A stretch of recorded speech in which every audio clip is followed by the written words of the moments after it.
नमस्कार. Prime news मराठीमध्ये आपले स्वागत. काल दुपारी 2 ते 4 या काळात दिग्रस शहरासह संपूर्ण तालुक्यात मुसळधार पावसाची संततधार कोसळली.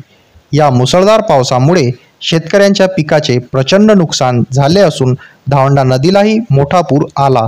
नदीकाठावरील काही घरांमध्ये पाणीसुद्धा शिरले. सोबतच शहरातील अनेक भागांमध्ये वीज पुरवठा खंडित असून गणेशोत्सवाच्या काळात नागरिक व गणेश भक्तांना या मुसळधार पावसाचा मोठा त्रास सहन करावा लागत आहे. कालच्या पावसामुळे शहरात अनेक झाडे कोसळली असून त्याचा परिणाम विजेच्या तारांवर झाला आहे. एकंदरीतच कालच्या मुसळधार पावसाचा फटका दिग्रस तालुक्यासह परिसरातील गावांना बसला असून शेतकऱ्यांचे मोठे नुकसान झाले आहे. दरम्यान आज देखील पावसाचे सावट कायम असून प्रशासनाकडून नागरिकांना सतर्कतेचे आवाहन करण्यात येत आहे. आपल्या परिसरातील अशाच नवनवीन बातम्यांचे अपडेट्स मिळवण्यासाठी प्राईम न्यूज मराठीला सबस्क्राईब करा.